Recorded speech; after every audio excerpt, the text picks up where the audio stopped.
Hello, and welcome to a special episode of Ask a Reenactor. I'm Matthew Wilkinson, historian with Heritage Mississauga. And this week we welcome two reenactors who are members of the 2nd York Regiment of the 1812 Reenactment Company, also known as Thompson's Company here in Mississauga. We're going to speak with Sergeant Bert Jagoda and Private Maxwell Thornton about what makes them tick, what drew them to reenacting, and what reenacting is like. So thank you for joining us.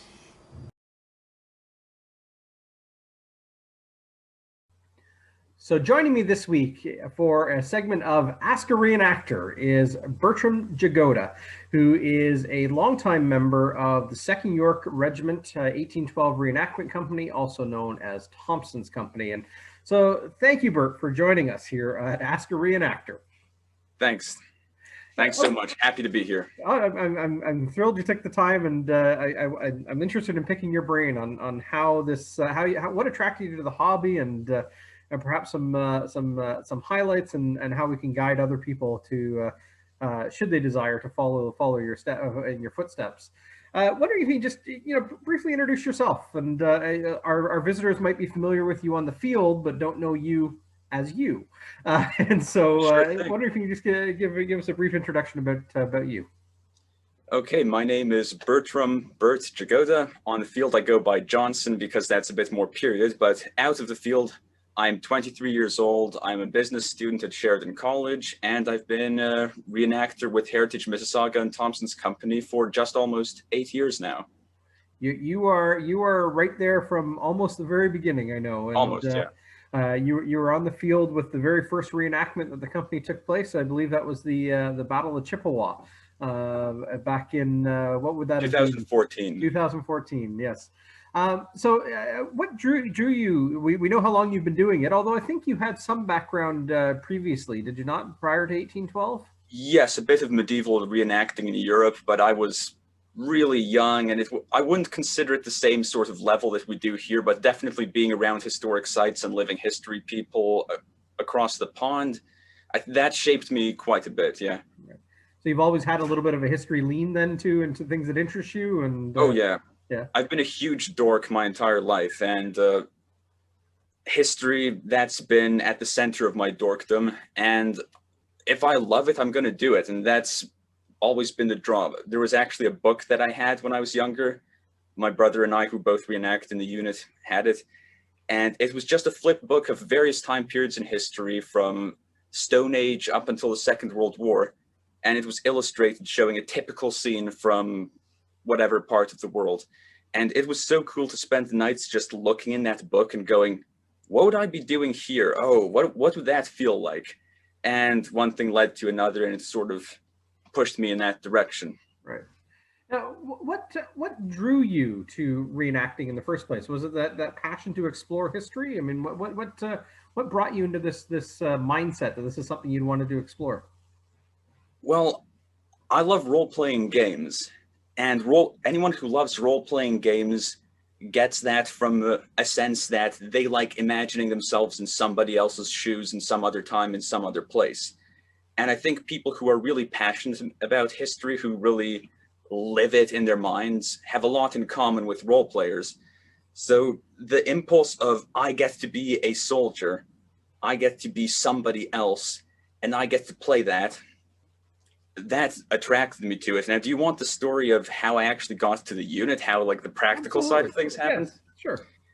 So I had done a few events doing medieval reenacting, 15th century in Europe through family, friends, whatnot, but nothing in North America. And I had just started high school, and it was around the same time that Thompson's Company got formed. And this is going to be a little back and forth. One of my friends was at an event.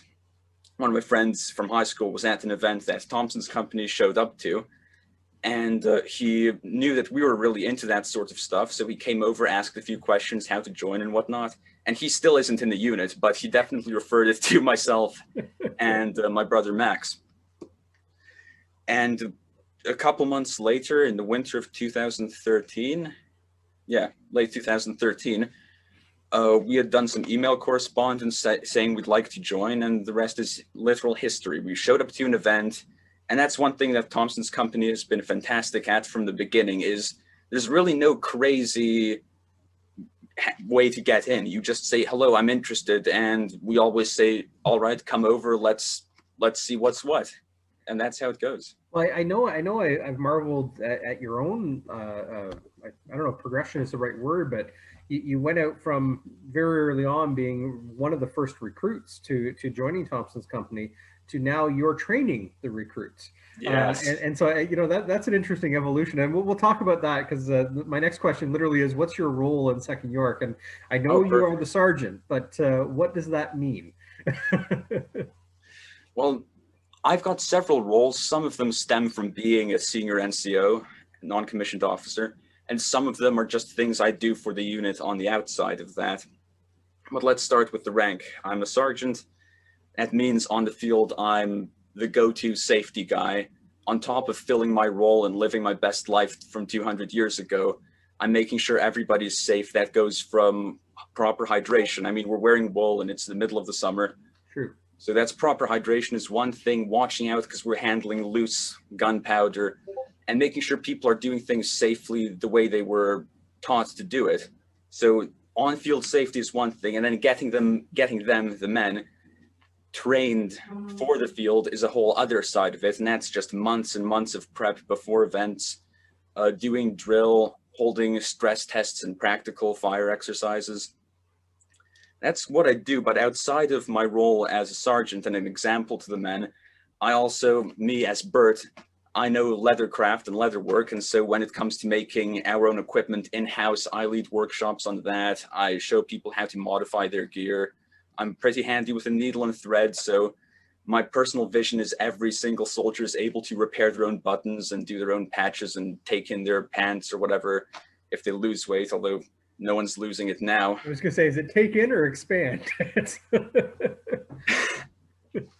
No, but fitting is always useful. The one just really quickly before I lose the thought, you did say the men, and I wanted to clarify, it isn't just men. We do have some ladies in our ranks, and yes, Thompson's company is open to all, and I think you're a good example of that. You're very open-minded in terms of the people that come in. That's actually a good distinction to make, in character and out of character. Yeah. In character, we are all men. Why? Because 200 years ago, we're officially designated as men of this unit.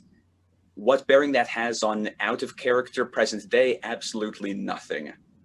There were all manner of restrictions on who could join and who could do what back in the day, but reenacting doesn't mean imposing those same restrictions. We strive for authenticity, but we're not trying to limit ourselves based on what part of the world you come from.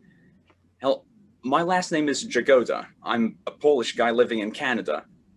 I willingly take on the persona of Sergeant Johnson on the field in the name of authenticity, but it's by no means imposed, and we have men, women in between. We've got people from all parts of the world, so it's totally fine there. And all backgrounds too, because all ages, all backgrounds. I know we've got a wide array of I guess, ages represented, backgrounds represented. I think that's one of the most fascinating things for me watching Thompson's company, is to see that interaction evolve and the camaraderie evolve. I just think it's it's a fascinating look at this microcosm of a really multicultural unit that has found a common passion. Oh yeah, definitely. So, and the persona system is kind of a way we can find commonality. Like we're all LARPing as Scottish or there around or English or whatever have you, people who came to Canada 200 years ago. And it's kind of fun to wear that persona, not only to explore another person, but also to shed yourself for a little while. It really does not matter who you are or where you're from. You're serving King George now. Taking the shilling, you've got. Yeah. I mean, I can see the passion coming through. I really can, and I fully understand this is something you love doing. I guess maybe in a generic term, why do you love it so much, and what keeps you doing it? I mean, there's a time commitment to this. Oh yeah. Not only time commitment, but a study of it. I mean, you've taught yourself, I assume, leather work, and I don't know if you're always handy with a needle and thread, but you've... No. Look, it came from having to stitch on a new stripe every time. It got bothersome. Okay, fair enough. No, not really. But you know, what keeps you coming back? Like what keeps you interested in this? Well, there have been times where I felt burnout, let's be clear about that. And let's be thankful that people went to war only in select months of the year back in the day. If we were operating on this intensity at 365 days a year, this would be a way harder thing to be involved with. But one of the coolest things to do is there's an off season and an on season. And in between seasons, you're working on what you want your vision of the next season to be. And we're not a large hobby, and we're not an old one. This whole thing started sometime in the 80s, as far as I understand. Right. Therefore, it means every single person who participates as a reenactor in the 1812 scene has got some agency, and they can shape the future of the hobby. So whether that's through, like I might get an idea, let's say we're in the middle of winter and I'm thinking about the next season, oh, no one's done this before. Or I've got a friend who researches something very specifically, and like a specific part of the uniform or an activity or something to that effect. And you get this idea that grows between the seasons. And by the time the next season comes around, you test that idea and you get to see how it modifies reenacting. For example, we decided to set some kind of physical fitness goals for the unit. Like, let's see if we can make everyone capable of propping one another over a wall or a fence, just for the hell of it. Let's try that as a gimmick. We pull that at a reenacting event to show that the only way up a wall isn't with a ladder. And suddenly we're getting more deployments on flank routes. We're getting raiding duties. We're getting things like that. So the fact that I've got this little place and everybody beneath me, equal around as far as rank goes, has got a place to modify the future of the thing they already like, I think that's the big draw that keeps me coming back and back. And on a second note, you get to learn. If you literally put yourself in the shoes of somebody from 200 years ago, that's some serious myth busting right there. You get to really challenge your presentist perspective on history in the most true way imaginable. There's no theory involved. You're there, you're dressed for battle, you've got a musket in your hand, you've been training, and you get to say, would this have been possible? What's going on here? So you get to learn in a hands-on way that's deeper and more intimate than any classroom. I completely can appreciate that. Now, one of the you know, the questions you might get quite a bit when you're at a reenactment and the public is around you and in the encampment. I know there's always those opportunities of engagement and conversation with people outside of the hobby. You know, curious, and I'm sure you've heard these questions before, but most people can probably familiarize themselves with the idea of, you know, sitting around a campfire and talking and, you know, getting dressed and sleeping in a tent and all those sorts of things. Yeah. What's it like on the field of battle? What is it like as a reenactor with a musket in your hand or giving orders? Can you, in simple terms, just describe what it's like for you? The best adrenaline high you could ever get. Because I tell people this all the time, and nobody who's ever been on the field has questioned this analysis, but people who have never set foot on a reenacting battlefield always say, are you sure? And that thing is, your mind, your heart of hearts, it knows this isn't real. It knows you bought this musket for $600 or it came out of the unit armory or whatever. It knows that who made this uniform. It knows that building is 200 years old, not 2 years old. And it knows that no one's firing real ammunition. You know. But your instincts, your senses, they're getting the real thing. You're hearing gunshots and yelling. You are moving forward at a certain pace and you're reloading, trying to remember a mechanical set of actions under stress. It's in all the best ways and with none of the real risks, inseparable from the real thing. And that causes you to get these awesome moments of adrenaline. So it's something that you can't even feel from the sidelines. And that's the best most people get. I encourage everybody to even ask a unit to get involved on the field. If no one wants to really join the unit, they can say, hey, can I participate in this way? Could someone take me around? There are opportunities to be on the field. And at some events, it's really crazy with little charges of explosive in the ground to simulate cannon fire.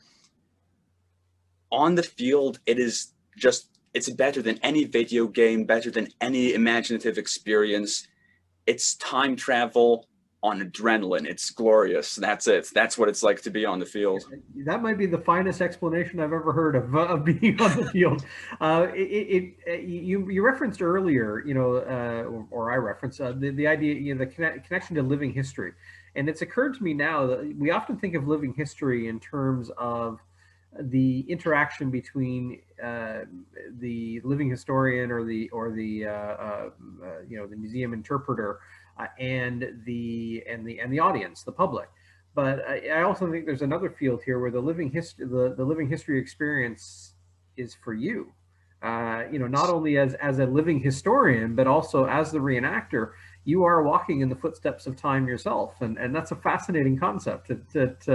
Like you said, it's a glorious adrenaline rush, and so I completely understand that. It's something that I marvel at watching the reenactors on the field. Not always the battle, but the people themselves, of how they interact with each other, how they they come from all walks of life, and many of them are not military people, but they have this commonality. And you have privates following orders and discharging their weapons in sequence with each other. And I marvel at the training that goes into it, considering it's a hobby. It is a marvel. Oh yeah.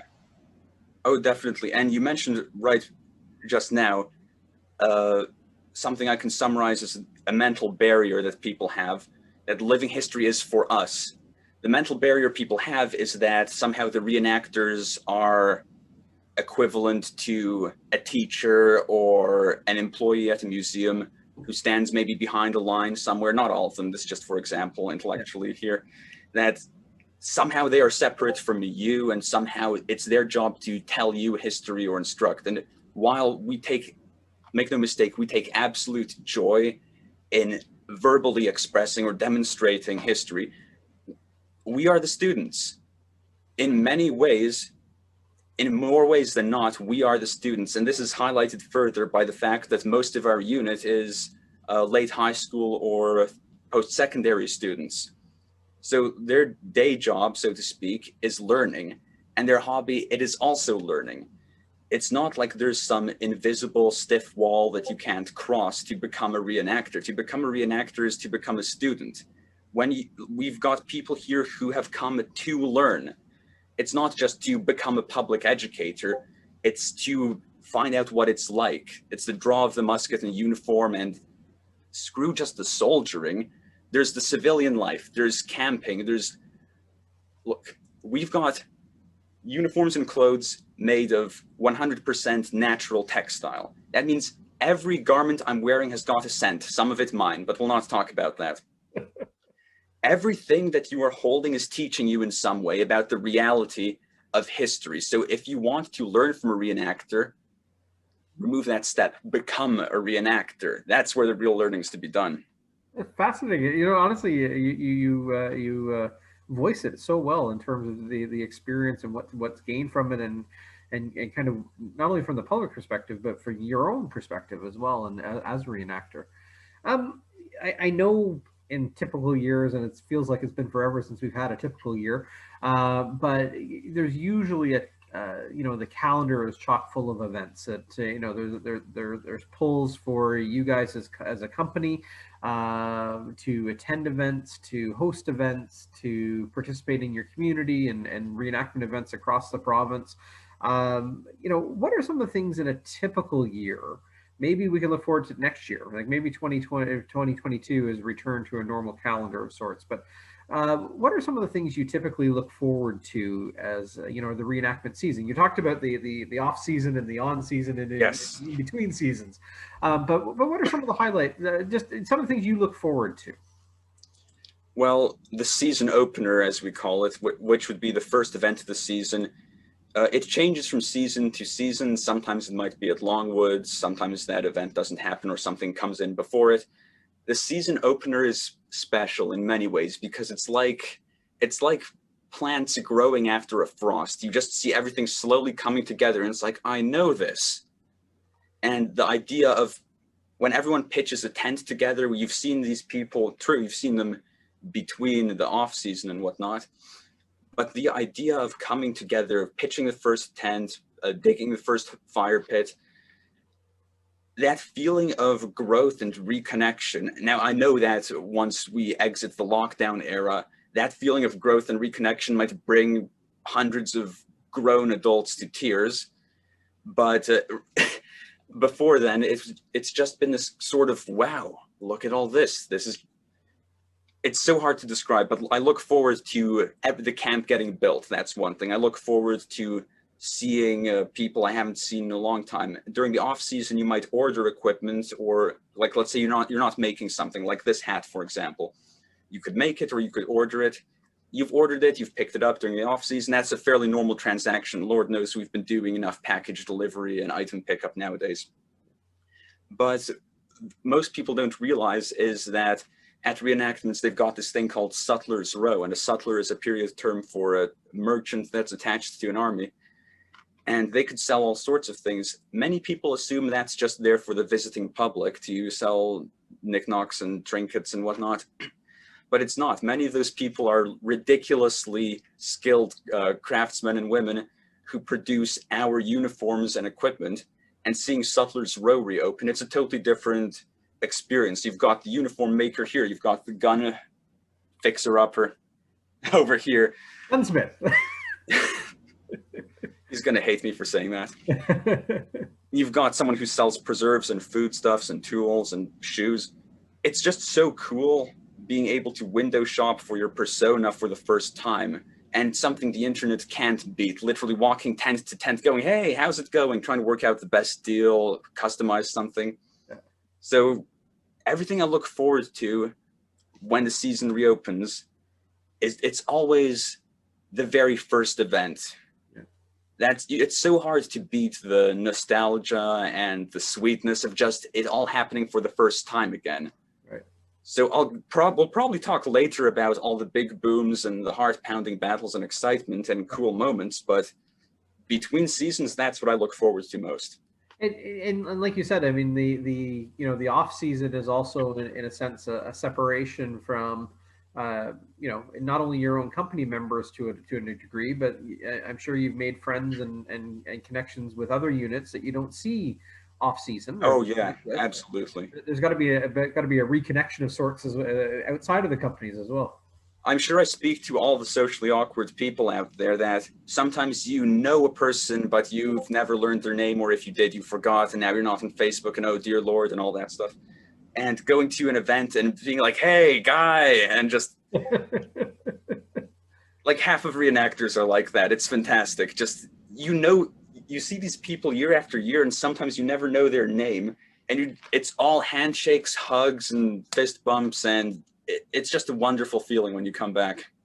It certainly it sounds like within the hobby, you have found a home for yourself. Like it's created a connection for you. And I think that, and I know you don't speak for just yourself. I know there's quite a connection across the company in terms of what draws them in. I find that fascinating, the camaraderie that develops. I mean, I've seen, the gatherers around the campfire. I think the public that goes to an event doesn't see the after hour, if you will. And by that, I just mean the socialization, the gathering. That I've seen you guys singing songs around a campfire. I mean, there's such a neat. You don't totally leave the period even after the public hours are closed. Like that's fascinating to me.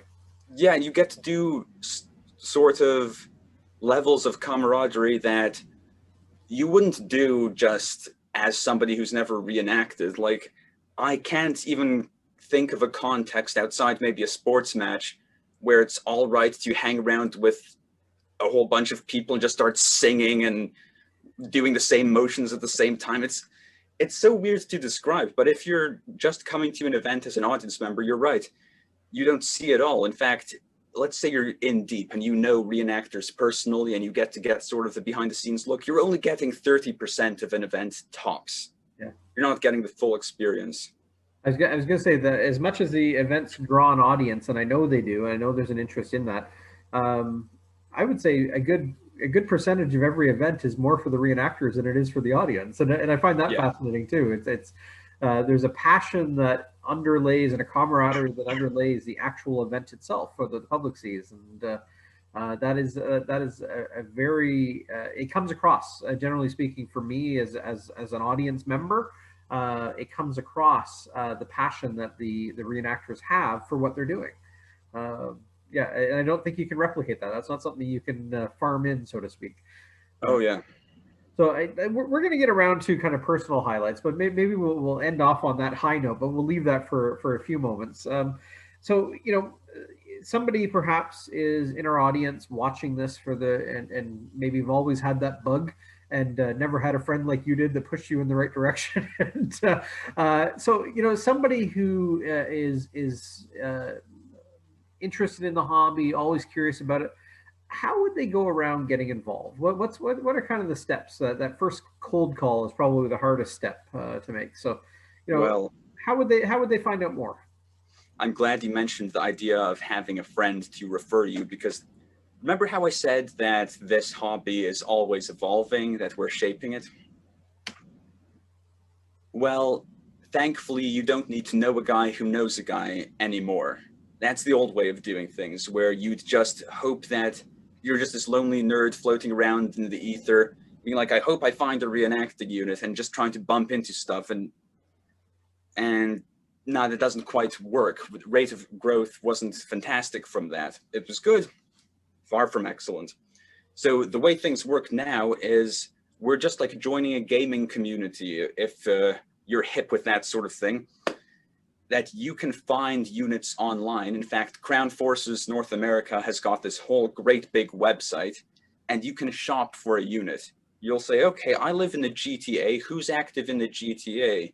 Ooh, 2nd York Militia. Oh, I've got their website link. I've got their social media. I can see what's what, and I've got their contact info.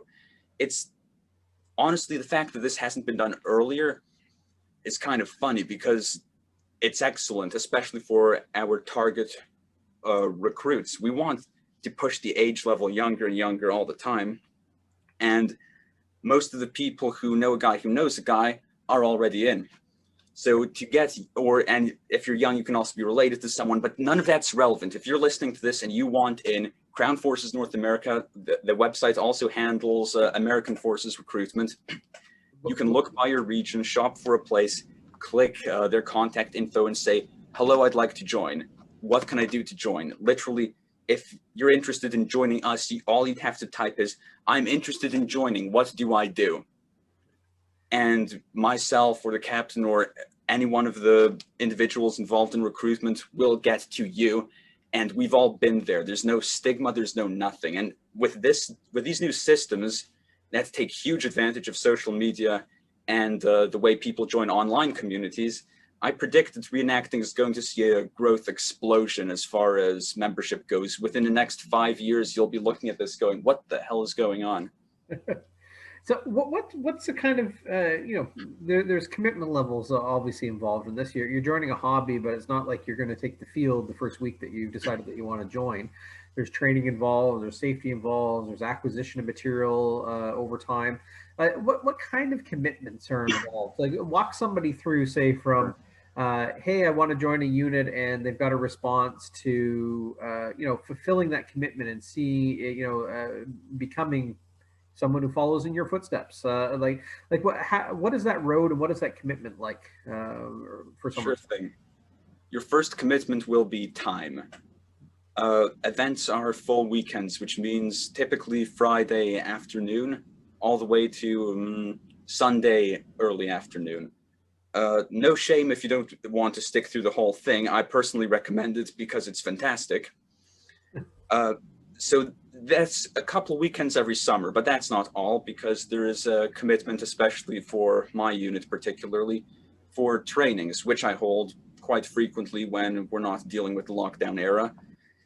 And those could be anything from 1 or 2 hours just in modern civvies, going over movement theory or training something. It's not as intimidating as it sounds, trust me.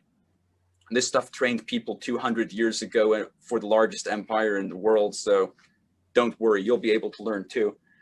So time commitment to attend trainings is one thing, and the second is financial, and this is the part where people normally turn around and start running as fast as possible, because the traditional system is very, very costly. But if I've made any points this far, I hope it's that we're far from traditional. You will have to buy your equipment. At some point in your reenacting career, within a couple of years, you will be expected to own more or less everything. And it will be made bespoke to you. That's always a good feeling. And it will be maintained by you exclusively. However, and this is particularly important for a unit like ours, which likes to recruit young, and we know that high schoolers and college students don't typically have $1,000 or $2,000 lying around just for the hell of it. And they certainly wouldn't want to spend it on some old garments for a hobby they've never tried. We have got a very reliable try before you buy system. And for that, we've got a unit armory. We keep our own common weapons, common equipment, and uniform parts that will fit some pretty dramatic and some pretty normal sizes. We've got all that covered. And the basic premise is your commitment is to show up, and to trainings you'll be familiarized with your equipment, how to put it on. Many people stumble on pants because no one thinks about how weird pants were 200 years ago. And you get to wear a full trainer set, basically. Your equipment, you look like just anyone else in the line. You're trained and equipped, and you get to go out and try it. So your commitment is first to try, and then it is to buy. And we've got some pretty simple systems because no one will expect you to own everything all in one go. Stuff like a pair of gaiters. They're like little button socks that go on the outside of the pants. They look really cool. They accentuate the calf. Those can be $25, and pants, we wear nice canvas pants for $75. So 75 plus 25, that's $100, and you've got your bottom taken care of, everything from the waist down. And that's something I recommend because the sooner you own your own pair of pants, the more dignified you feel. And then things get added on bit by bit. And we've worked out a system that's worked for over 30 people now, all newly introduced on this system, where you buy things gradually per season, and then you build up towards the big things. And usually by the time you reach to buying something like a $600 plus musket, you're well invested. You know you want to do this. You know your place and you own your space and you want to get that thing. So by that point, it feels perfectly reasonable and you get the most utility out of it. So what commitments do people have? Time and money, the eternal commitments, eh? But like you said, it's a gradual thing. You don't have to commit to, what's the old adage, you taste and try before you buy. Yeah, exactly. And, you know, the company will help you out on those early steps as well. And, you know, make sure that you want to be in this hobby before you invest in this hobby.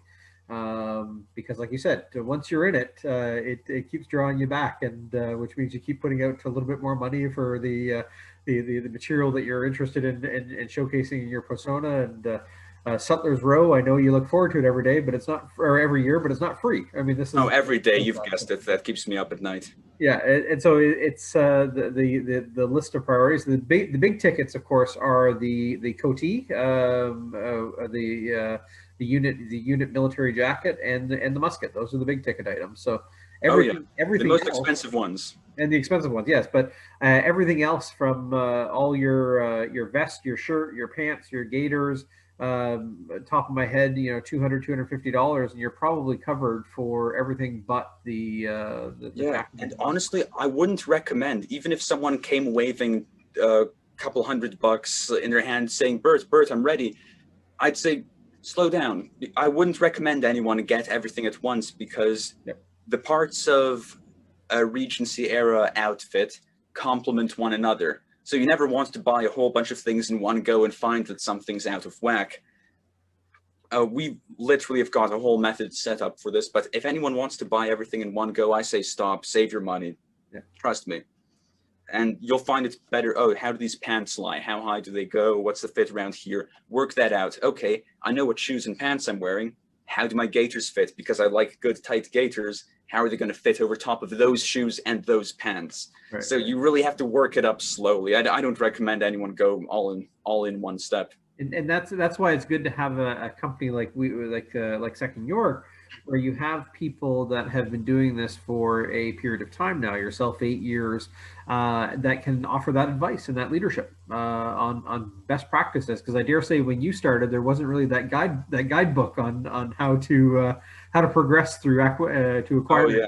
So. I mean, it was sort of there, but I leached off of the company armory more years than I care to admit, and we eventually worked that out. It was easier at the beginning. We had less people. Yeah. I'm just holding 6 pairs of pants, being like, which one will I wear today? Exactly. So, I mean, a new person comes out, they've expressed interest, they go through, they decided they're going to come out to an event, meet the company, meet yourself, meet the other officers as well, and then enter into, the training, I'm sure that the highlight for everyone is, when do I get to shoot the musket? But there's a lot more to it than that. What kind of, in basic terms, what's the training process like? Like from a neophyte, new on the field, or new to the company, to actually taking the field with the company? Can you we talked about time, but what's the process for that? And everybody's different, I know that, but. Well, the process is the same, though people are different to it. First, you learn how to walk. I've developed a method because I worked in Fort York for a season as part of their drill squad, and there I learned the best drill that anyone could ever pray to learn, and I learned the best ways of teaching it too. So the first thing to do is learn how to walk, because there's this theory that permeates all of 1812 era, Regency era drill, which is the economy of motion, which means there's a certain amount of movement and a certain amount of energy that a person is perceived to have, which gets burned through conducting superfluous movements. So you learn a style of walking, which I've consulted my orthopedist that isn't the best way to walk, but it's how the king demands. And so you learn, okay, the left foot goes forward first at all times. Okay, when you're standing still, this thing doesn't move. You learn, okay, you puff out the elbows slightly. Oh, I'm talking to the guy to my right and left by elbow movement. So that's how we're all staying perfectly in line without talking or getting crazy about it. Okay, so you learn to walk, and you start walking more. And I usually spend the first half of any training session just teaching people how to walk and move around and respond to the voice. I've compared leading a squad to being a charioteer of old. The horses need to know what voice to listen to. They need to get into a habit of a certain way of speaking. So you start by teaching them how to walk. And then weapons theory, because movement and shooting, those are the two things a soldier is supposed to do. Get there and go boom. Hopefully he's not going boom. Hopefully he's making something go boom. And weapon theory is simple. The weapons we have are flintlock muskets. They're beautiful fusions of art and mechanical science, and they operate simply. It's a foreign technology to someone of this century, but it's quite simple once you get down to it. So before anyone's learning half cock, full cock, open pans, do this, do that, do this. No, we're just learning how to hold it down at your side and move it up to the shoulder. And you'll find this theory of learning is present from the beginning steps, literally, of training, all the way up to teaching you how to move fire teams around and whatnot. That it's just simple things. How do you hold the weapon? How do you carry the weapon? How do you walk forward? How do you stop? And it just cascades, and soon enough you're learning complex Regency era individual military theory, and it doesn't feel overwhelming. So I've got a system set up that'll make a soldier out of anybody. Now, when somebody comes to you at the beginning of a season, whether anywhere from, say, March to June, because I know kind of typically mid-May to early June is kind of the beginning of the season. Yeah, mid-May. So they've got a couple of drills in, maybe 2 or 3 drills in at that point. When could they expect to, join the company on a battlefield? Are we looking kind of end of season, or like, I guess it's every, individual cases, but they have to be safe first, right? It's case by case, but it's almost immediately. If you've been trained by me leading up to the season, I'll know if you're safe or not. And it's not some great big pedestal of "Are you safe?" to figure out. You don't need. It's not like flying a fighter jet. Safety is more about, do I trust you? Do I, as a safety officer, trust you? Do I know that I have done everything in my power to teach you how to safely move the muzzle of a weapon, where to keep your pointed and edged objects, how to move around artillery?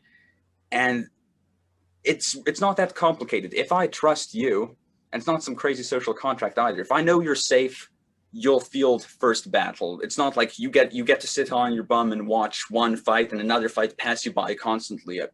Right. There's never been a time really where we've incorporated someone off season, trained them, and then had them sit out battles by design. You get in the fight pretty damn quick.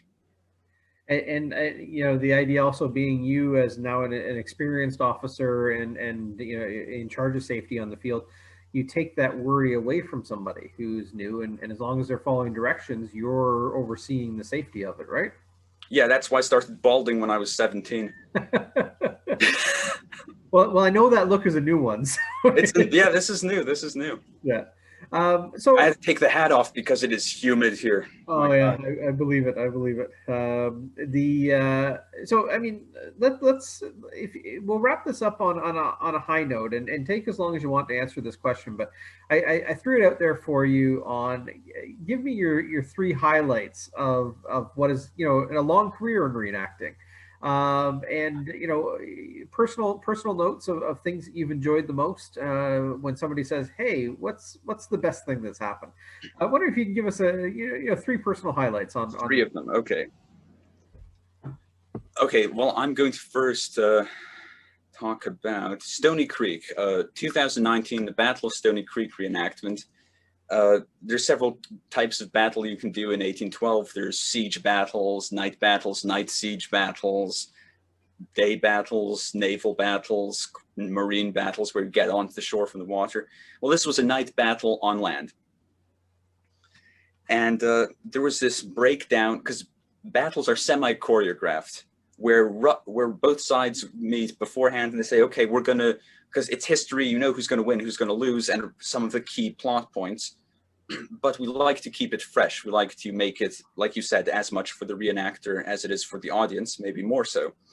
So there's choreographed bits like this. These units will be part of this section, and this section is going to do this, engage with that section, pull back first, and then we're going to have this thing do that.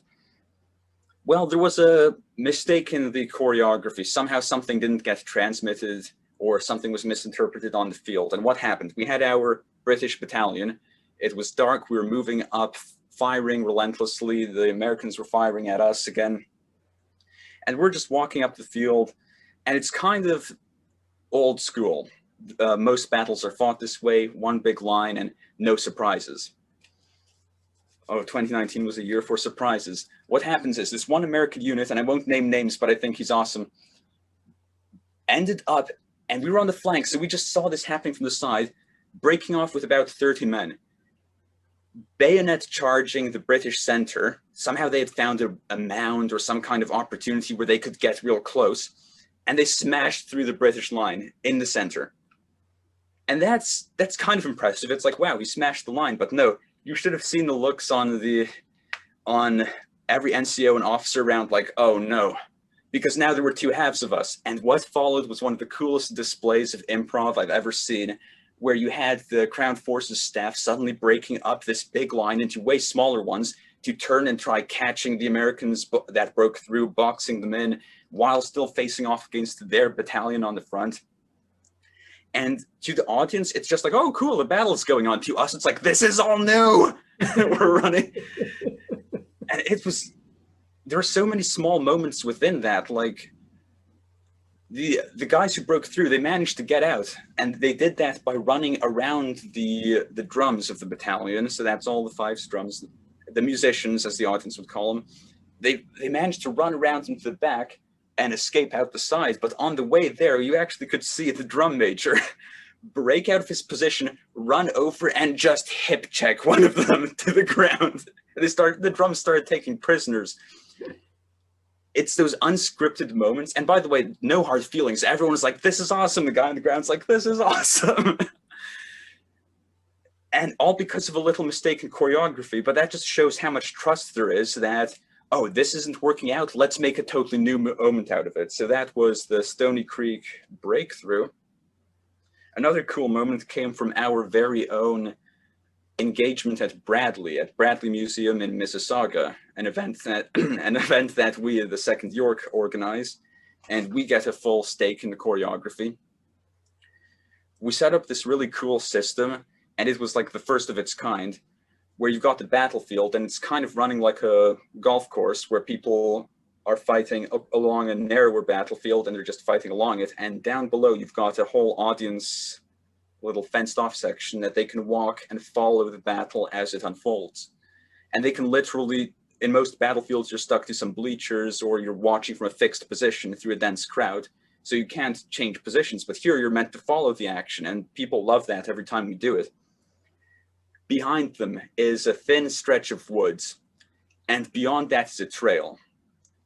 What we decided to do was have the main battle unfolding, sort of everyone's getting their hackles up, the opening shots are happening, things are going on the main battlefield, and you've got the battlefield, that's where all the stuff's happening. You've got the audience section, the woods. On the trail behind the woods, we decided to have a controlled skirmish, an exchange of gunfire between the Americans and the British flank scouts. And what we did was, well in advance, we had marked several points on the trail where we could move through the woods, through the audience, and onto the battlefield. And it wasn't like pushing through people. Like, we had safety guys in the audience who would move the security tape at the last second. And we did exactly that. And I saw some of the looks, especially on like kids' faces, when there's gunfire on both sides. They're immersed. That's pretty damn close to being a reenactor. You're hearing the shooting on all ends. There's smoke rising, orders being shouted, and suddenly you've got that battle bleeding into this one. And you've got men running past you, guns raised, setting up positions ahead of you, and now becoming a part of the real fight. And it was like an all ages awesome experience. Like, people loved that. They loved it. It just bled through. Being in the audience there, and that was one of the coolest things I've ever seen. Yeah, you were there. I was there, and to see, and I was there, but I wasn't part of the knowledge of what would happen. So that was unique for me. But to see the troops running through the trees, through the crowd onto the field, was brilliant. It was a rush for the audience. Yeah, look, I think this might become a philosophy in events going forward, to not just tolerate the audience as their own separate bubble. This isn't Jurassic World, even though there's more than a few dinosaurs around. The idea is to take the audience and integrate them into the action as much as possible, and as much as it's safe for us and them and comfortable for them. And if more events try to do that, I think we can have a real grand thing out of it. And now my third moment, I believe you asked for 3. I did, yes. This is kind of a recurring moment. It's a bit of a cheat, but it's awesome every year.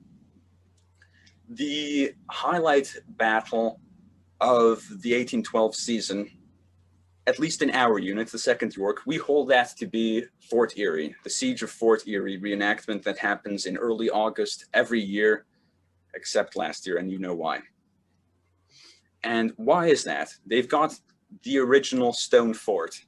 They've got the trenches around it. They've got the outwards bastions, the inner quarters, everything is there. So it's, for starters, it's almost unparalleled for location. And it's not like Fort York, bless it, but there's apartments you can see way off in the distance. Like, this is by the water with forests around it. It's pretty close to what one would consider an authentic sort of sensory experience. So you've got the fort. But the real battle of Fort Erie, the real siege, took place at night. And what do? We do ours at night too. At around the same time as we're recording this now, around 8 o'clock. So it's not pitch black, but it's quite dark. And we love a good bonanza, so there's quite a budget here. And that budget goes into not just having the fort fully prepped and having enough gunpowder for big artillery lines for the British and big artillery lines for the Americans inside the fort, because the Americans took it at that point, but also the aforementioned ground charges, those little pyrotechnics. And they're not so little. They shake the ground, they go boom, and you see like a 20-foot tall plume of dirt, and then it rains down dispersed. So all I'm describing gets combined into one thing, the night attack.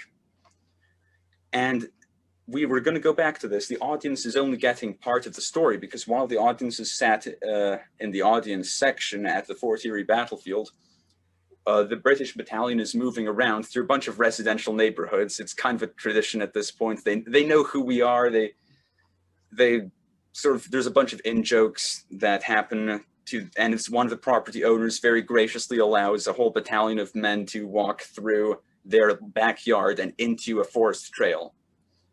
And so we're going through this forest trail and we're hearing the artillery duel before the battle starts. Boom, boom, boom, boom, boom. Sometimes they'll skip a cannonball. They'll do multiple little explosions, one after the other. And we're hearing the commentator's voice, because we've got some really cool commentators, especially at Fort Erie, at the Siege of Fort Erie, telling the audience what's going on. So it's kind of like feeling like a fighter, like a prize fighter about to go out. You're hearing the audience reactions, you're hearing the commentator. There's no explosions in a prize fight, but we get the benefit of those as well. And you start to walk out. And what we do is, the 2nd York typically forms a skirmish line against American skirmishers to clear a path for the main battalion. And that's what we're doing the whole way through. And I'm not going to bore you with the full details of the battle because it changes year to year, but it's an advance across a field leading up to the fort, and the sun is getting lower and lower until it's gone, and it's getting darker and darker, and you're getting sweatier and sweatier. There's more gunpowder between your teeth and tongue that got in between shots. Your weapon's getting hotter to the touch. By the end, you might not even be able to touch the barrel. And your throat is getting hoarser from the yelling, and you are moving up.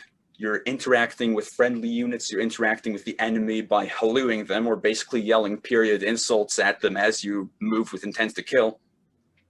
And you get to the edge of the dry moat, or the trench, that runs all across the outside of the stone fort.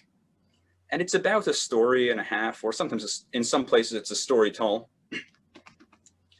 with a gradual slope that leads in and a sharp wall. That's the fort, and we're up here.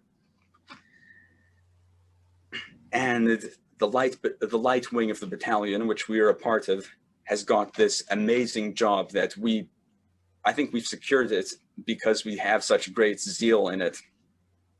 And that job is breaching the dry moat, breaching the trench, and charging through the enemy's earthworks to get to a position to their flank or rear. And it's all on one call. And it will either be the adjutant of the battalion or the sergeant major. Somebody will be assigned to control the light wing, and they will stand behind us. And they will give the order to dump powder. That means if you fired your last volley and maybe you had a click, which means your weapon didn't go off or anything, to literally turn your barrel upside down and let all the gunpowder fall out to render it safe for what? Close quarters. And when you hear dump your barrels or turn your muskets or whatever, and you do that, you know, oh, it's going on. And I've got a whistle, a wood whistle that was used for light infantry units, which I keep for this occasion, and I put that in my mouth, just ready, because I know everyone's getting pumped up. And sometimes if you watch footage of old battles, you can see me strutting around like a peacock behind all the guys wearing green. And I won't tell you what I'm telling them, but it's very in character, and I'm just smacking shoulders and getting ready. If you've seen Lord of the Rings, we're basically preparing to be orcs. And we're waiting for that word, light wing charge. And when we hear that word, like, I'll send you pictures after, this is awesome. We all just jump over the lip of the trench, that's like about a story tall, sliding down too, land on our rumps, cradle our weapons, and just slide down, hit it, and our faces turn into demons. We're yelling. Your body doesn't know if this is real or not, and you're just running. And you end up going to another battlefield later on, but on the way there, you're just yelling and scaring the bejesus out of people, and you feel like an immortal warrior badass. And it's just this very primal thing to be yelling with a bunch of people you've trained with, all just yelling at the same time. It's like a metal show, but cooler somehow. And that's the biggest expenditure of adrenaline that you have all season, the night attack at Fort Erie. And you know what it culminates in, as if it weren't any more badass? A big pyrotechnic explosion. Historically, the magazine where all the ammunition is kept exploded.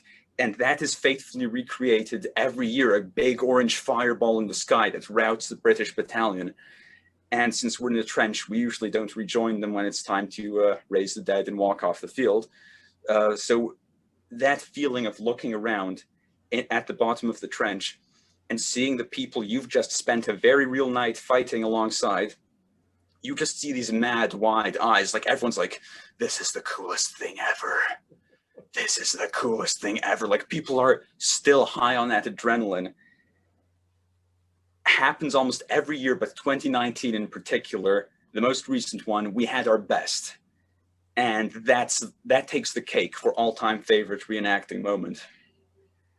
You know what? Honestly, if you're back to what we talked about earlier about, new recruits and drawing people into the hobby, you are one heck of a salesman in terms of the interest level. The passion comes through, the energy comes through. I can see why you're drawn to it, but also what others might find in it.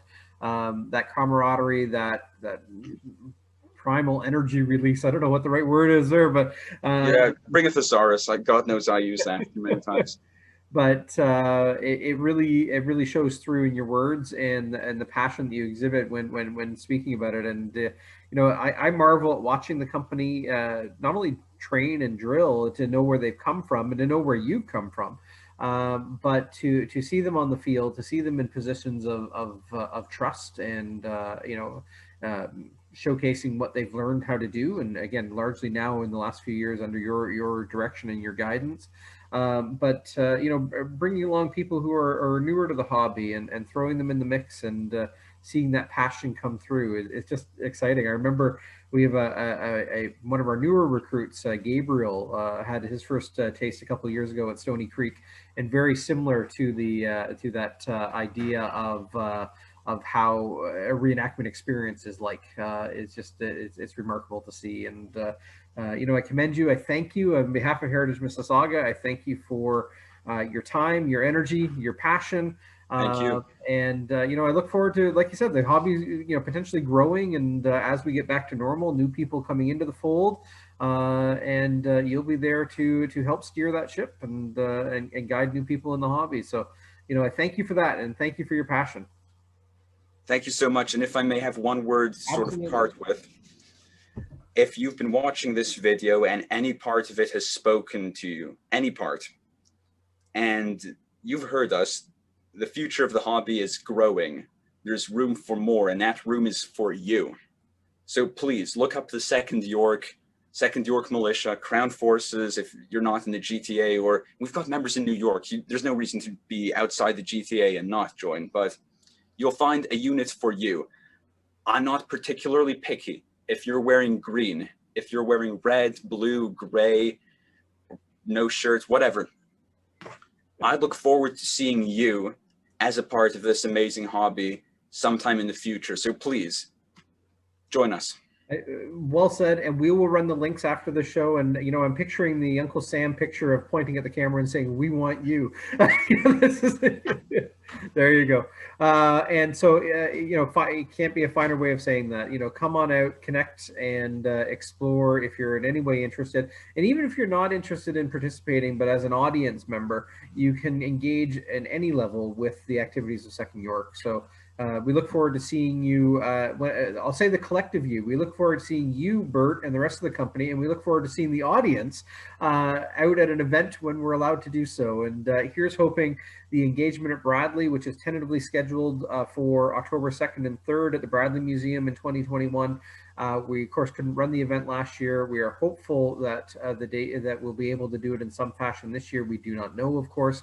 So it's more a save the date at the moment, and check out secondyork.com for more information as things progress in the summer. And fingers crossed on everyone for, you know, as we open up and continued health, and we'll see each other out there at some point. So Bert, thank you so much for doing this. Not a problem. It's actually been fantastic. It's almost got me back for missing a whole season. Thank you.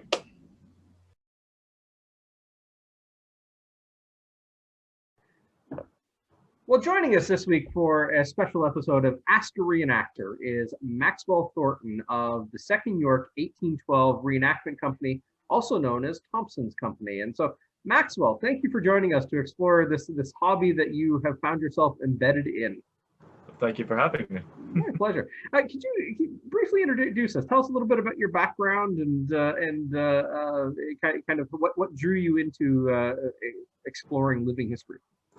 Well, I'm glad you asked. So my name is Maxwell Thornton. I am a history student at University of Toronto Mississauga, and I originally got drawn in to 2nd York by a friend who was in my British history class, and he was telling to me about he was doing 1812 reenacting, and he was fighting in lines and fighting for Upper Canada, and I was very interested in this, and so I was drawn into there and invited to an ammo loading session, and where I slowly met more members of the 2nd York. This was in January of 2018. I know I've known you for a little bit longer than that, so only 2018. It feels like it's a much longer road, but you've certainly come. You've learned a lot, and I've seen you grow in the hobby as well. And so, what is it that drew you in? I know you talked about the friend, but did you have a previous interest in 1812? Somewhat, yes. I was expanding my knowledge of the early modern era, and because before my history knowledge was mostly relegated to World War I and World War II, but I started learning more about history before, and I was interested in how society and how civilizations worked back then, and I was also I was always interested in like being in a historical reenactment, and I never thought that they existed here in Ontario. I always saw that World War II reenactments were always in the US or in Europe, or World War I ones or Napoleonic era ones, until when I met that one friend who was a lance corporal in the 2nd York. I think you and I both know him. And he said that, yeah, we do 1812 reenacting here, and so that's how I got interested. That's how I got drawn in. Did you ever have, was it ever a cautious step to think about, I'm going to become a soldier on the line? Is the actual reenactment beyond study? What was that like in terms of your mental process? Yeah, it was a little stressful, I will admit. It's learning a lot about the formations and learning about the drill, and it's the idea of always staying together, or else your sergeant or your captain will yell at you. But as I soon went to more battles and reenactments and drills, it became a lot easier to get into that mentality. Yeah. And so just as well practice being in the line and firing and firing synchronous and stuff. Yeah. What do you do in the company? Like, what's your role within 2nd York? So I am a soldier of the 2nd York. I fight alongside my friends and comrades in battle. We fight in lines. We are light infantry, so we typically would attack. We would be in the front lines, more or less in front of the regulars and the fencibles. We're not heavily equipped compared to our army counterparts, and however, we are decently trained for a battle, and we also engage in skirmishes and raids against other enemy units. That's due to our light infantry nature. Yeah. So in terms of we talked about what drew you in. What keeps you coming back? What is it that you love about reenacting as a hobby, as something that interests you, continues to interest you? What does it keep you coming back? I have to say it's one key thing is the friendship. I have a lot of friends in this unit. Everybody from the lower ranks of the privates to even the captains and those. I have to say also too, it's the second is the action, the just being the thrill of being firing muskets and using gunpowder is just gets my heart racing, but a very good way. I find it very exciting and just moving, knowing I'm reenacting an actual part of history, and while also feels fun at the same time. Maybe it's not a feeling everyone shares, but for me, I find it's quite exciting. Well, as a young historian yourself, it's one thing to research history and write about history. To reenact history takes it to I don't know. I always refer to it in my head as kind of a three-dimensional look at history. You know, it's a side that many don't do when they research history, and so I mean that's got to draw you as well. I would think just that exploring the interest in a physical way. Yes. You talked about getting your heart racing. Yeah. And, can you describe for many of us who don't go on the battlefield in a reenactment what that experience is like, and what happens on a battlefield that like you said gets your heart racing? Well, from what I can recall 2 years ago, in the ancient days before the pandemic, using Fort George as an example, or even Bradley, just fighting in the lines, like what gets my heart racing is knowing that this is like the action. Just knowing that this is, well, the action, knowing that we are, like, every decision you make could cause, like, could cause other, like, can make other consequences happen, for example, like, firing, like, if you take a hit, you might take a hit and just, pretend to die. You could weaken the, your unit and cause a retreat. And it's just, it's kind of knowing that whatever you do on the battlefield will have consequences, not big ones, not like life-altering ones, but which would deter the outcome of the battle. And I have to say too that it gets you. One reason why your heart keeps on racing is because that's you're like changing the course of something happening, compared to if you're just acting like a civilian. You're not doing a lot. You're acting and just out there, but what you're doing on the battlefield is you're helping your own team trying to win. That is, if they will allow you to. Yeah. If you're at because if you're at Fort George, then the Americans are scripted to win. But if you're at Bradley, you could be the British and the Canadians could be scripted to win either or. So yeah, if I had to say what gets my heart racing, it's knowing the fact that this is intense action that could deter the outcome of the battle. Yeah. And it's the fact that it's like it's teamwork, that it's really like everyone's depending on you to fight and stuff. And yeah. Does your this is an odd question perhaps asked, but does your mental processes change in a way that you start thinking of yourself as a soldier, of following commands and going through your motions? And there's nothing haphazard. Their safety is first and foremost in mind, I know, and like you said, battles are scripted, but within those scripts, a lot of things can happen.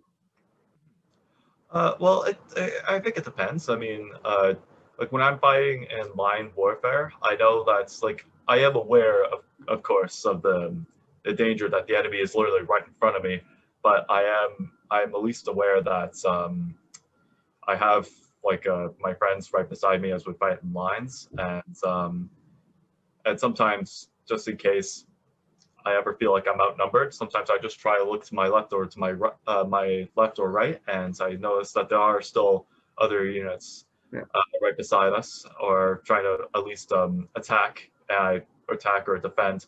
I trust in them. But if I could say any dangerous situations, I'd say maybe it's when we're we're trying to counterattack. Maybe like rather than just hold a line, we're going through the forest. Like at Bradley in 2019, I felt like what was it? Other units were counting on us, and it's when we have that unique role rather than just stand in the line, the fight or attack, the attack or defense. It's what gets my heart racing because I don't know if this will succeed or will fail, Right. and stuff. So I remember at Stony Creek a few years ago with Second York rushing the American cannons at one point. That was unique to see. I was I believe I was I think I was KIA at that time. I saw from the back, and I just saw all those soldiers rushing. It looked really fun. You know, one of the questions I hear quite a bit when we're at a reenactment is parents explaining to their kids that the people that pretend to die on the field aren't actually dead, and they miraculously rise at the end when the pipes play. And but the question we hear quite often is why does a soldier go down? And I know that there's lots of reasons why, but some of the reasons why you said you were killed in action with the quotes, like what would be a reason that a reenactor would pretend to die on the field other than being told to do so because of theatrics? Well, to simulate high casualties, because I know because one thing that we know at reenactments is, of course, there's not always high numbers. It could depend, of course, where you are, because the actual battles would have had hundreds more soldiers than the reenactments. Right. So if we take account of ratio, from what I believe is that if you had 2 people dying in your line, that could be accounts to probably maybe 5 people dying. So we need to sometimes account for ratios and simulate if this is 2 people dying, this could be 5. Just to kind of remind you that this is supposed to be a lot of soldiers dying too. Right. One practical, and of course, this is what I was told by my captain. Of course, you and I know that it's one of the reasons why you die is because you're out of ammo. Okay. You can't really do anything. It's like you might as well just take a hit, or just act wounded and be left behind. Of course, to the advancing Americans or advancing enemy at least. Another reason too is maybe some people are tired. It's just marching and having to keep up with the cadence and the loading orders. Some people just will feel so warm from the weather they'll just die. Not like they have sunstroke or anything. They just don't. They're just really tired. And you are marching in summer in wool. Yes. I don't see a lot of shirt sleeves out on the battlefield. What are some of the things? I mean, we know during the pandemic, the reenactment season is not quite as normal. Obviously, there's nothing happening right now. Hopefully that will change come the fall, but fingers are crossed. But in a regular year, you have kind of on seasons and off seasons. I know during the winter months, nothing much happens, and then you kind of gear up for in the spring and summer. What are some of the things you look forward to in a regular year? That's a good question. I look forward, of course, to the battles, going to all these cool fortresses, like national historic sites. Like if we use, for example, 2019. 2019 was the first time in a while that I've been to Fort George. I was actually involved in Scouts until 2012, and in 2010 we went to Fort George as a Scout unit for reenactments and stuff. We were using cap muskets for the big battle, and and also it was my first time in 2019 going to Fort Erie and Britannia Schoolhouse. So, so reenactments actually can provide you an opportunity not just to be in a battle, but actually just go to these historic places. You want to go around, go see the fort, go to the gift shop. You want to get some souvenirs for yourself and family and friends. A second reason I would say, a second thing to look forward to is sometimes it's just the local events around your city. I'd say Carasaga, for example, the Canada Pavilion. I always like showing other people in the city about Second York, and knowing that they were militia here who fought in the War of 1812, and Mississauga and Toronto Township were involved in the war and weren't just these like local towns that were just far away from the battle. And just because it's not just, I sometimes think about it, just not battles. I don't always think about Second York as not just fighting, but also performing too. We perform even when we do like firing our muskets in lines just for the like firing drill. We sometimes like, that's kind of like, for some people they might take that as performance. Like this is like kind of what we practice for, and stuff. Yeah. Well, when you practice, for the most part too, when you get together as a company, you are in a public space, right? So you do get people that come and watch you. And what is that like when you're? I mean, most people think of reenactments as the battles, and I know for both the audience and the reenactors, that's the high point of a weekend. But you know, you're somewhere for a weekend for 2 days, and you might have 4 battles that last, you know, half an hour, 40 minutes each. What happens? What's it like being in the camp? Like when you're in the camp and kind of all the other things that happen in a weekend. Good question. The camp, for the camp, for the most parts, like the camp in the day, sometimes it's not the camp in the night. So after the battle, some soldiers might go to, of course, we'll go to the washroom, they get cleaned up. Some might go get lunch. And so the camp can be somewhat it can be relaxing. We're around a camp, we're around a fire, and we're back in our tents taking a nap. But at nights, I believe that it's sometimes a little more fun. We would have dinner around our tables, and sometimes we even sing songs like a Bold Fusilier, Over the Hills and Far Away. Those are 2 of my favorite songs. And and so we have, and of course, I believe one year we tried dancing, but that didn't really work out well and stuff. So I always like this. I like the singing and stuff, singing the dancing and stuff. So maybe the dancing will come when we get back together again.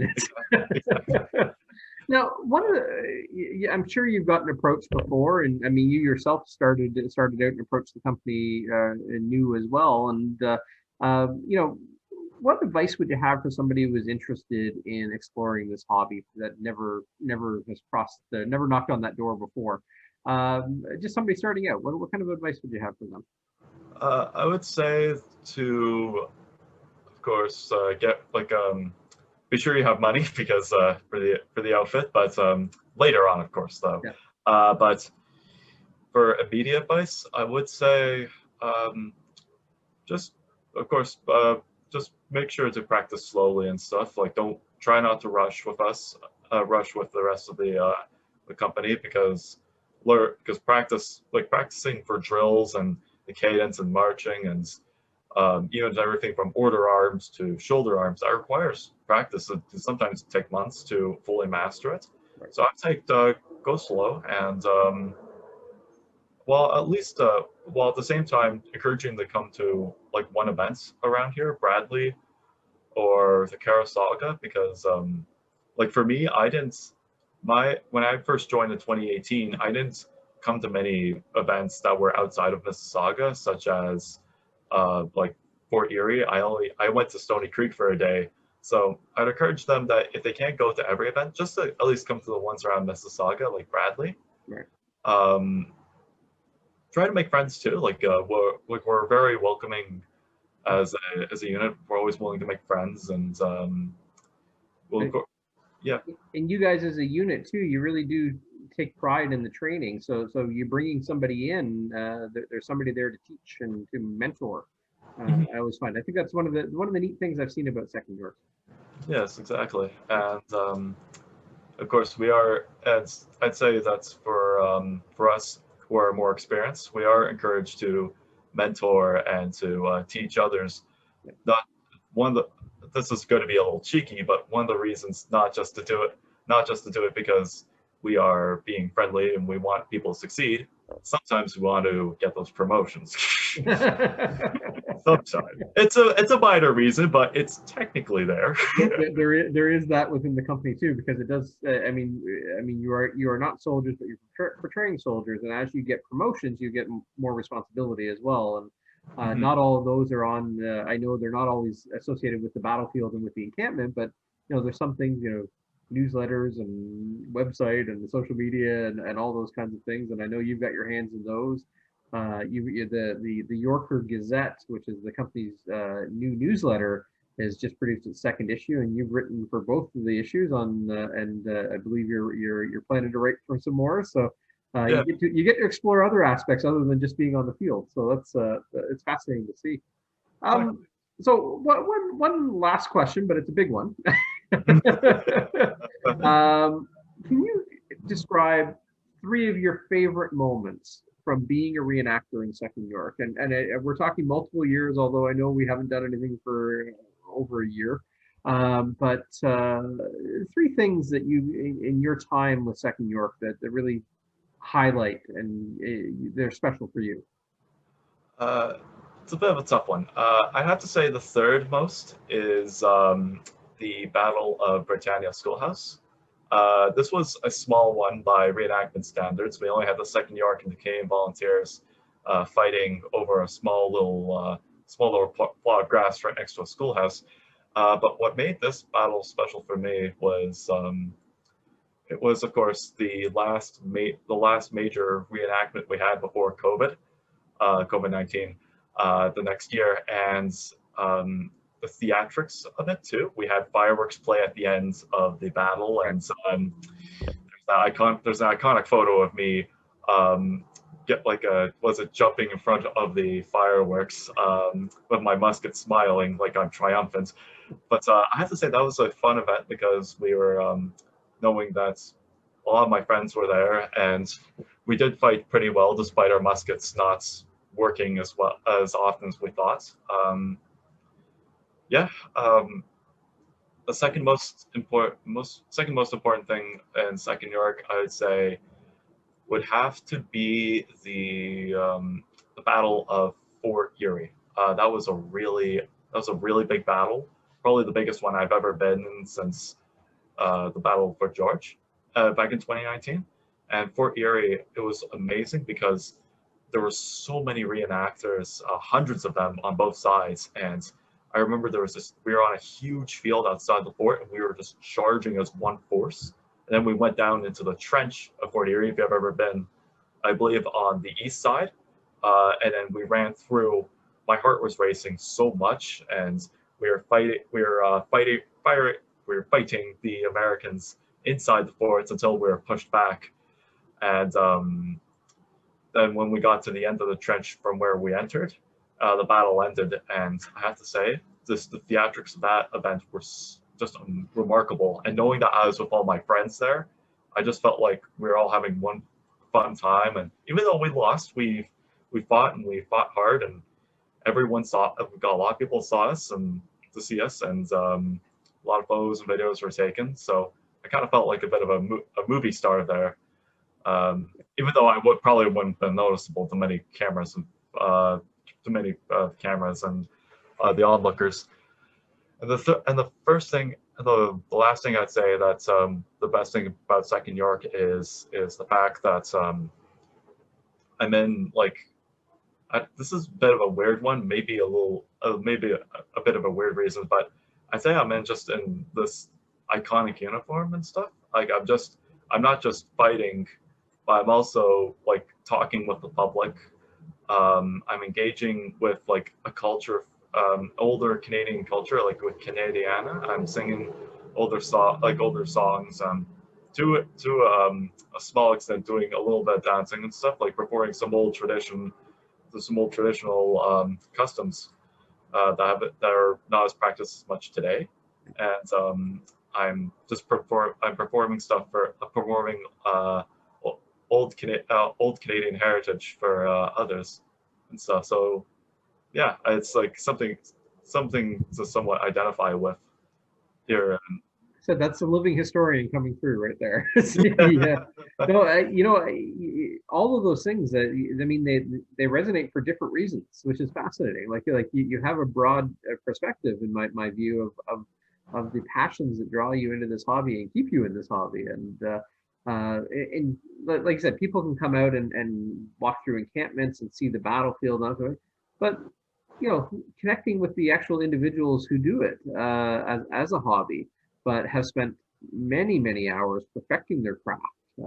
It's a really, I think that's a fascinating experience for people to ask you questions and not only engage in the fact that you're portraying a soldier, but the knowledge that you have about the broader experience of that time period history doesn't get any better than that. Yeah. So thank you so much for spending some time with us here. This is on our episode here of Ask a Reenactor. It's a great pleasure to explore and connect with you and explore why it is you do what you do and why you look forward to it, and perhaps the more puzzling question, why you keep coming back to do it. So Maxwell, thank you so much. No problem. Thank you for having me. Thank you for joining us for this episode of Ask a Reenactor. It is always fascinating to explore the ways in which people connect to their hobbies, and particularly those involved in living history, and what keeps them coming back, what keeps them interested and keeps them exploring more in this hobby, and what it's like to be a reenactor in front of an audience on a battlefield, exploring living history of the War of 1812.